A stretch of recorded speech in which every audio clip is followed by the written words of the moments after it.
So let's hop right into things and let's get started with introducing our first team of the first battle of week 3. We have the cross-branded Brawlers, led by, I still don't know how to say his name and I feel so bad. Led by Nahel? I don't know. I'm sorry if I messed that up. Playing for the People in Need charity, currently in first place, undefeated at 2-0. We see the OU Mons. The one OU Mon of this team actually carrying so far with the Hisui and Gudra. Yeah, the Hisui and Gudra has definitely been the leader here. Yeah, definitely. That's 7-1, 7-1 KO to faint ratio. The next highest Mon being the Galarian Weezing. The two tankiest Mons of this team having the highest records. And I do say Oh it yeah. differently. I'm gonna have to actually like talk to him and say like or ask him how to pronounce the name. I feel really bad. But yes, we do see the OU, the other Mon being the Volcarona, who has been brought, but has not had any usage because it's just been carried by the Hisuian Gudra. Yeah. Um, bug type supremacy. Or ask the friend. Like, yeah. How do you pronounce? Anyway, you see the UU Mons of this team being the Greninja and the Conkeldurr. I think the Conkeldurr has made an appearance, but the Greninja I don't think has quite yet. Actually, don't don't call him that. That's fair. So yeah, I'll send him a message later and be like, hey, help. Um, so the Argumons of this team, we already went over the Galarian Weezing at 3-0, the Gliscopod at 1-1. Um, Surprisingly, having been countered pretty well this time around. Um, they, I could just call him Alex because it's in the bio, but I don't know. Yeah, so the Galarian Weezing being a 3-0, the Gliscopod having been countered quite well this time around. Having been, I think it's gotten burned both times it's showed up. So being burned on a Gliscopod is just, Oh yeah. it's not good. It cuts your attack in half on a Pokemon that is based on attack. And the Weavile having not shown up quite yet. The Enumons of this team, the Mantine, the Electros, and the Ambipom. I don't think either of them has made. Oh, the Electros has shown up, but didn't get any usage. And the Piyumons being the Galvantula, the Whimsicott, the Masquerain, and the Runerigus, who is 1-0. What do you think about this team? I'm just worried about the Hisui and Gudra, to be honest. Like that thing with was it the Iron Defense? It's And then the the shelter, yeah, which is the yeah, same thing. yeah. That is just so strong. You're not taking that thing down with a physical attacker. Yeah, and like its two weaknesses are ground and fighting, which don't have too many special attacking moves in them. So Exactly. that thing is just so good at just setting up and being able to just survive and knock stuff out with body press. Like body press is such a strong move, It um, really is. especially when you start getting that defense built up, like with the shelters. If you get like two shelters up, it's over. Oh yeah. You can almost one shot any mon with it. Yeah. God, already. Oh, he did. He did bring the Weavile, didn't he? Um, yeah, just yeah. Your opponent though for week 1 is the San Agus crew, led by Javleed. Again, sorry if I messed up your name. I should probably talk to y'all. Playing for the Huega Tapia charity, currently in 13th at 0-2, looking to get their first win this week. We do see a spread of KOs from these Pokemon. The highest being the namesake Pokemon on this team, the Aegislash at 2-2. Wait, do you wanna introduce this team? Oh yeah, I can do that. Sorry, I So got, we have got used to yeah, it. So you're good. Yeah, so with the OU mons we have AG Slash and Surulege. Of course the AG Slash being the mascot of the team, and I love AG Slash as a mon. That King Shield, so it's good. so good. It's such a good mom. It really is. Then the Obstagoon and Toxtricity both stand at 0-1 for the UU. For our RU mons, we have Togekiss, Altaria, and Frostlass, while Altaria stands at 0-0, and the other two stand at 0-1. I'm surprised. I want to see what this Togekiss can do if it's in this battle. I feel like Oh yeah. Togekiss Like so Togekiss has strong here. such strong potential. If you can get a Thunder Wave with Togekiss, it's over. Like I Yeah. lost a battle. I probably shouldn't be saying this, but I've lost a battle once to a Paraflinch Togekiss. It was bad. Yeah. And then for our Enumons, we have Spiritomb and Medicham both sitting at 1-1, and Toxicroak at 0-1. I love the Spiritomb pick. It's such a great lead with that, with the Dream Eater set that you can run with it. Yeah. Oh yeah. That's It's a really great set. that's actually something I don't think that we've seen from Spiritomb in the PCO or this time around. I don't think we've seen a Hypnosis Dream Eater quite yet. I'd be interested Yeah. to see if that ever shows up. Yep. And then over in PU, we have Galarian Rapidash at 0-1, Luxray, who is 0-0, Bastiodon, who is 1-1, and then Electivire, who is 0-0. We did see the Bastiodon in the last battle, but I'm trying to remember like what happened to it. Um, it I think what ended up happening, it used, I think, Head Smash to take down a Yes, Pokemon, but also knock itself out in the process. that's what happened. Yep. Yeah, which was kind of weird since I'm pretty sure Bastiodon is a better special attacker. I could be wrong about this, but I'm pretty sure Bastiodon is better special attack than it does physical attack. But Head Smash is still really strong because it's like what 140 base power, 160 base. I think it's 140 base Something like power. that. Yeah. Um, Ton of damage. yeah, it's strong. Um, we had a that push earlier in X and Y. There weren't too many things that could reliably fight. Yeah, Egg used to be really strong because I think it was the first, like, at least in X and Y, it was the first Ghost Steel type. So it was kind Yeah. of hard to counter that, especially with like the predictions available with the King Shield, with King Shield dropping your physical attack. Um, it's actually still a little bit hard to counter, but it's a little bit easier now that now that it's been around for a while, now that people kind of know like okay, always have a Understand it. yeah, like have a fire type, a special fire type move or a special dark type move. Um, both of those typings can go against it. But let's see the starting lineups of these two teams.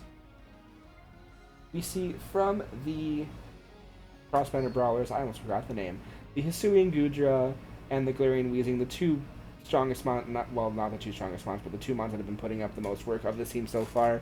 We see the Weavile showing up. Weavile is honestly terrifying. The Electros here, Electros is really scary too because it only has one weakness. If you can use Smackdown, if not, this thing has no weaknesses. The Gliscopod, again, Gliscopod, absolutely terrifying. Just unfortunately has been getting countered so far. And it's Whimsicott. I think this is the first time the Whimsicott is showing up. I think so as well. I'm actually really curious to see what they're going to do with this Whimsicott because I know of like 3 different strategies that you can do with this Pokemon. One of them, you'll have to be level 1 with it. It's really funny. I've seen it happen before. I know it's so funny.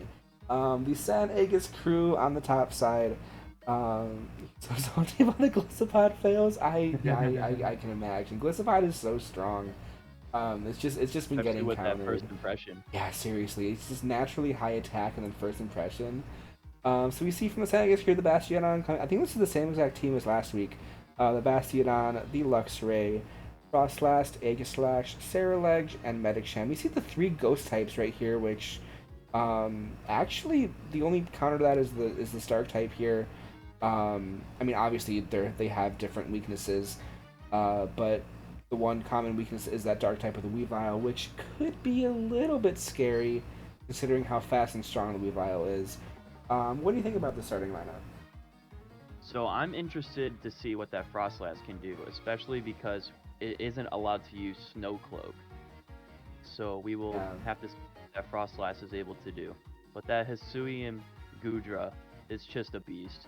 I'm excited to see what that thing can do. Yeah, this Gudra is just it's so good. Like it's kind of weird because usually you see the mons that are more glass kinds, like Weavile or Gliscopod, you kind of expect to be the knockout leaders of the team. But Yeah. to be like assuming the two tanky mons of Gudra and Weezing, like they're not really too strong with like their stat wise in attack or in their special attack or attack, but Hmm. they're still doing the most work because they can just survive and deal that damage right back. Oh yeah, definitely. There's something else I wanted to go over, but I forgot what it was. Brain. Okay, well, why don't we just hop right into things while the Trashalization music is playing for this gym leader team? Anyway, let's hop right into this battle. See the starting Pokemon of the teams. Just a little preface for chat. Since we do have a co-host, someone that I can bounce off of, I might be like pausing and rewinding the battles a few times, just kind of like go over a little bit, like a little bit more detail as the play that happened. If it was something like crazy, like something not expected, but yeah. So let's get it started. Let's see the first Pokemon of each team. You see the cross-branded Brawlers leading with the Galarian Weezing, and the Sandygast crew leading with that Bastiodon. Neutralizing gas ability coming through from the Weezing though, and the Will-O-Wisp immediately cutting the attack stat. Burned. The Earthquake though, the Earthquake's going to do nothing now. Yeah. We got the little Black Sludge recovery with the burn and chipping down that damage, and the Flamethrower coming through. Not doing as much as I thought it would. The Iron Head, of course, just this. Yeah. Yeah, this Bastiodon is just. That burn is really making it suffer right now. Yeah, that was a very important burn from that. But he is swapping out the Weezing, is swapping out into that Hisuian Gudra. And the Iron Head, of course, being a resistant hit. And slows him down even more with that Gooey.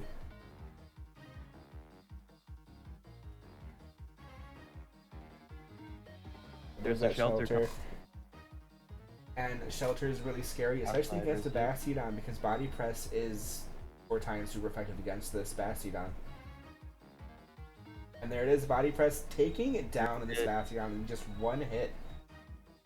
This Gudra just increasing its knockouts, but it does switch out into the Galarian Weezing. That means the pure power of this Weezing, or not the Weezing, of the Medicham is neutralized because it neutralizes abilities. The Psycho Cut though doing a little bit of damage, not as much though, but the Will-O-Wisp coming in and just destroying this Medicham even more. Wow. The Weezing doing its job, getting out of there into that Golisopod. The Golisopod having an opportunity here, unless it gets burned. It does get burned! It does get the burn. Oh my gosh, the Fire no. Punch, 10% chance to burn the Golisopod, and it does get burned here. The Leech Life Flow coming in, There's the Leech Life. doing the recovery, and of course knocking the Medicham out of its focus so it doesn't land the Focus Punch.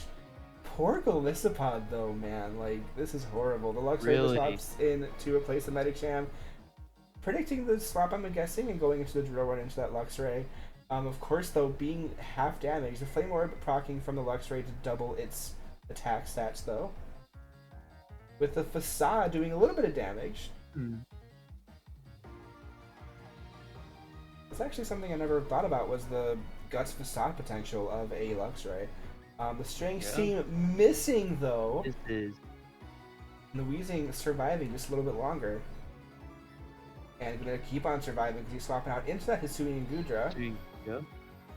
Tank the Facade, doing 22% despite being resisted.